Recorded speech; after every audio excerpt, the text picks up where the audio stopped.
2 years after our first interview, and the war in Ukraine is still raging, no party seems to win this war yet. 2 weeks ago we have a peace summit in Switzerland, and then a couple days ago President Zelensky says he is working for a peace plan, but no news about peace from Kremlin. So what are your thoughts on that, on the peace plan, on the closing of this war? Look,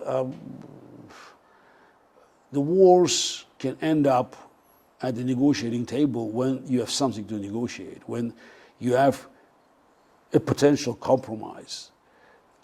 It's rarely you can have a compromise between an aggressor and the victim, but it's possible. But in this case, aggressive side, which is Putin's, Russia, has made its goal very clear: total destruction of Ukrainian statehood. That's what I'm saying. They have been saying it, repeating that. In Putin's own words, Ukraine doesn't exist as a state. Ukrainian nation is just Russians who spoke broken language. And his goal was, is, and will be to eliminate Ukraine from the map. How can he negotiate? So the end of the war, as being trumpeted by some Western politicians, it's nothing but ceasefire. Yeah, you can achieve ceasefire, still unlikely in my opinion, but it's possible. But that means that the war will resume later on, because this war can end up only with two scenarios. One is Putin wins and Ukraine disappears. Second, Ukraine wins and Putin regime collapses. There's no third way.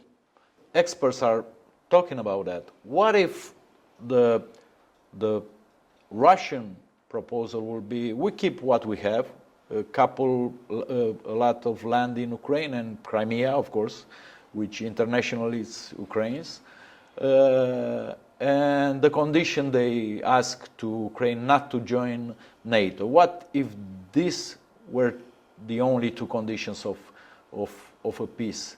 Do you think this is possible from the Ukrainian part or not? I'm not. I'm Russian. I cannot answer for Ukrainians. What do you think about this proposal, though? I think it rewards Putin. It rewards aggression. And by the way, it's even this one. You know, it's for Putin. It will be temporary solution. He will use this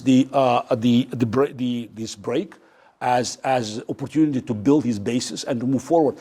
Putin's regime needs war to survive. That's very simple. Everything else is just, you know, it's a temporary. War is the only ideological and also only one economical reason for Putin regime to continue. So if the war stops in Ukraine for a while, he'll look elsewhere. Because again, for him it's very important to actually demonstrate that he can use force to ignore international treaties. By the way, anything signed with Russia, with Putin's Russia today, is just a piece of paper. It's worthless. Putin had so many agreements that he violated. He doesn't care. So he already a pariah. And his goal is to expand the war. He has been doing it quite successfully. You have a war in the Middle East that has all KGB fingerprints there. You have Maduro threatening neighboring country, Guyana, so it's a Russian client. You have Kim Jong-un now, it's about to send his soldiers to Ukraine. So, and of course, and Africa. Putin has been very active in spreading Russian influence. That's why we already have many African students being forcefully recruited to Russian army with the blessing of African dictators who visit Moscow regularly now.